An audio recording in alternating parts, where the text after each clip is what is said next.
Grab. Doon sa apps ninyo, maraming mga advertisement, mga sugal-sugal. So kumikita kayo doon. So sa kita doon, sa pupunta? Sa inyo lang o hatian niyo yung mga driver nyo?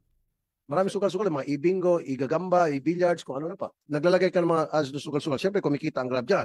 So, saan pupunta yung kita doon? Sinishare nyo ba sa mga driver? O, napatulala si Mr. Mo, pa hindi niya alam. O sinasarili nyo? Salamat, Mr. Chair. Mr. Chair, iba-iba po yung scheme ng ads natin. Halimbawa po kasi may mga ads na, halimbawa yung mga vehicles, nagpapalagay po sila sa ng No, sticker. no, sir. Kapag, Yung sa mga casino, sa mga sugal-sugal, malaking kita nyo doon. Opo. Hindi, Kapag- sagutin mo ako straight. Isang tanong, isang tagot. Yes. Saan pupunta yon? Sa Grab o sa driver, nagsishare kayo o Grab lang? Yung in-platform po, sa platform po siya napupunta karamihan. Opo. Pero kapag nagpadikit po ng sticker sa kotse, Hindi nga, sir. yes, Siyempre, yan, meron pa dito mga ano to, may mga pagkain, dami, casino, sugal. O ang tanong ko nga, sir, sinishare nyo ba ito sa inyong mga driver?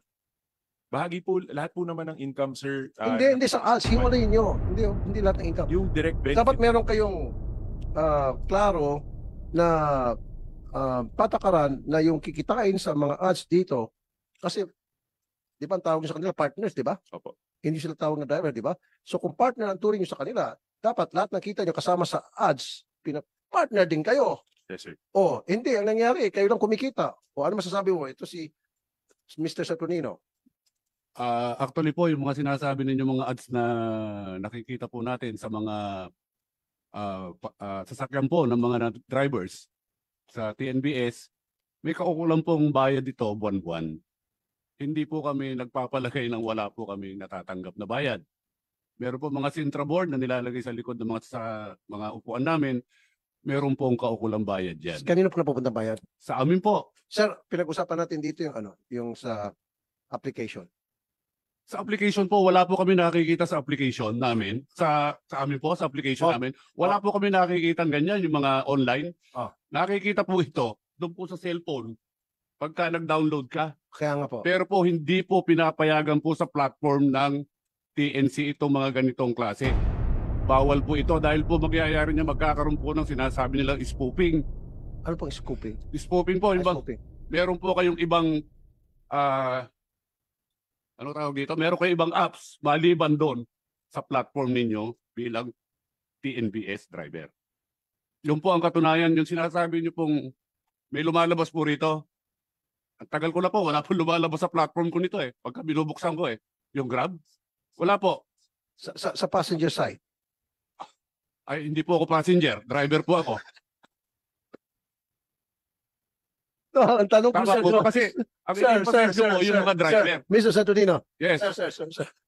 Kung meron kang, tinutulungan kita rito I'm helping you, okay? Opo. Ang tinatanong ko, kung meron kayo natatanggap na extra kita mula sa Grab dahil sa mga advertisement sa passengers app ng Grab. Kung meron sila, kasi ang tawag sa inyo partners, di ba? So kung partners kayo, dapat bawat kita nila, meron dapat kayong share. Meron ba o wala? Kung sinasabi niyo po yung mga ads na yan, meron po pagka nailagay po sa amin, sa mga sasakyan namin. Pero po dito sa platform, wala po ito. Sir. Hindi tayo nagkadila. I'm sorry. Attorney Guadis, allowed ba ito yung maglagay ng mga ads sa apps, sa passenger apps ng Grab? And then ano bang patakaran nyo rito? Dapat sa kita, paano ba ito? Regulated ba ito o bahala na si Grab gumawa ng sarili nilang patakaran? Mr. Chair, may I be recognized? Yung paglagay po dapat meron pong authorization from the board. We should be notified and we should allow them. Yung kita ho, wala pong regulation kung magkano po yung isisingil nila doon sa nagpapa-advertise sa kanila. Okay, so ibig sabihin, dapat itong mga advertisement dito sa passengers app should have permission from LTFRB. Sir, yung regulations po is yung sa sasakyan lang. Yung sa app, so wala ho kaming kwan dyan. Wala kang control. Opo, wala hong control. Okay. Grab? Mr. Chair, kung ang tanong po ay yes or no kung may natatanggap po ang mga drivers, ang sagot po ay yes. Ini-invest po natin pabalik sa ating drivers at sa merchants po natin yung mga ads na nasa platform po. So yung nakikita niyo po, pag So how is it being declared as revenue? And then how is it being shared to the drivers? Anong tag doon Opo. So, when you release those payments.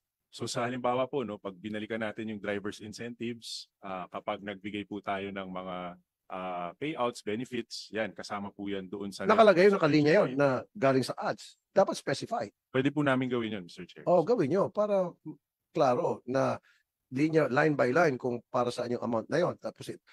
Tapos naka-describe dapat. Tapos, di ba? At dapat sinasabi nyo sa mga driver ninyo, magkano ang pagtanggap nyo ng bayad sa mga nagpapa-advertise.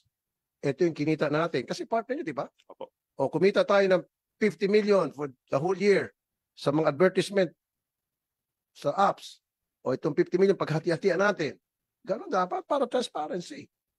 Yes, Mr. Chair. Hindi yung ilalagay mo na lagom lahat. Benefits mo, yan na yun. Walang description. May pwede kayo mandaya dun. Salamat po, sir. We will clarify this with our drivers and our merchants. Thank you. So, sa ngayon, hindi niyo pa alam kung magkano talaga yung natatanggap ng mga drivers sa advertisement. We can... Kasi binubo niyo sa isang, di ba? Sa isang sinasabi niyo benefits, year-end benefits, sabi niyo. Yung monthly po na incentives na nilalabas po namin is in the tens of millions. I can discuss po kasi po baka material non-public information po siya. Okay. But we can discuss po in a session or privately, Mr. Chair, doon sa monthly na nilalabas po natin. Yung breakdown po, we can submit it po kung hihingin po ng office. But definitely, we will clarify this with our drivers and our merchants who benefit from the ads mula po sa platform. Okay.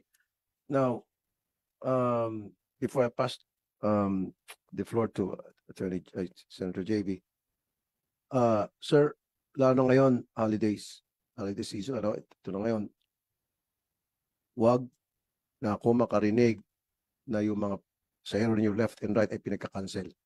Dahil papakancel ko sa LTFRB. Sigurado ako niyan. Kilala niyo ako, I'll do it. Pronto. At pag rush hour o tag-ulan or umuulan, dapat may available. Ang nangyayari, pinapatay kasi ng mga driver ninyo yung apps nila. O. Diba? Tapos bubuksan nyo pag hindi na rush hour. Pag wala ng rush hour, pag wala ng ulan, biglang nagsibukasan yung mga apps. O, wala ba kayong monitoring tungkol dyan? Hindi nyo sinasabihan yung mga driver nyo na huwag ganon. Diba? So, ayoko na po marinig yun dahil kung hindi, maghihiling tayo ito araw-araw hanggang tong LTFRB ma-pressure, gagawa sila makakabang hanggang sa yung prangkisa ay masuspinde. Under my watch, I'm not gonna allow these abuses. Of course, both ways, pati ayoko rin na abuso yung mga driver ninyo.